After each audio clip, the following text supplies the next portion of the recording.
Case No. 0007. The Fall of the God King. The Death of Alexander the Great. The Incident, June 323, BC. Babylon. Alexander the Great, the man who built the largest empire the world had ever seen, fell ill after a royal banquet. After 12 days of agonizing pain, he died at the age of just 32. His body reportedly did not decompose for 6 days after his death, fueling the legend that he was a god. The evidence: the 6-day miracle. Ancient accounts state that Alexander's body remained fresh and lifelike for nearly a week. Modern medicine suggests he may have suffered from Guillain-Barré syndrome, a condition that causes total paralysis. This means Alexander was likely buried alive while in a deep coma, sudden onset of pain. During the banquet, after finishing a large chalice of wine, he let out a scream of agony as if struck in the back by a dagger. The final words.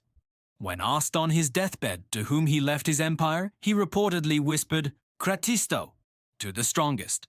This sparked decades of bloody civil wars among his generals. Witness accounts. The Royal Diaries.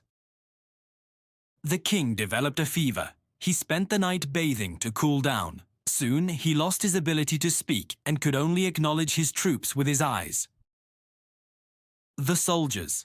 Thousands of battle-hardened soldiers were allowed to walk past their dying king's bed one last time. Witnesses noted that although he couldn't move, his eyes followed them with recognition.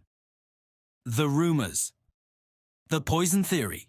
Many believe his generals, weary of his endless campaigns, poisoned his wine with white hellebore. They wanted to enjoy the wealth they had conquered rather than march further. Natural causes? Some historians argue it was malaria or typhoid fever. However, for a man as physically elite as Alexander, to collapse so suddenly remains highly suspicious. The atmosphere. A humid, oppressive summer evening in Babylon. The city was celebrating, but inside the palace, a thick fog of ambition and fear hung in the air. Alexander was planning his next great conquest of Arabia, while his inner circle was secretly dreading another decade of war. The relationships. The generals, Diadochi. They were no longer just his friends. They were powerful men with their own agendas. They feared Alexander's erratic behavior and his increasing Persian ways. Roxana, his pregnant wife. She knew that if Alexander died, she and her unborn child would be targets for the power-hungry generals, a fear that later came true. The final verdict. My analysis? Alexander was neither a god nor a victim of a simple fever.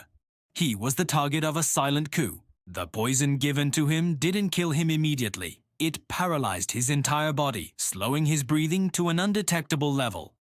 Ancient doctors declared him dead, but he was likely conscious, listening to his generals divide his empire around his bed, while he waited, helpless, to be placed in his tomb. The conclusion. The man who brought the world to its knees was imprisoned within his own flesh. It was the loneliest and most silent end in history. Our end shouldn't be like this. Because the man who conquered the world couldn't even move a finger to save his own life.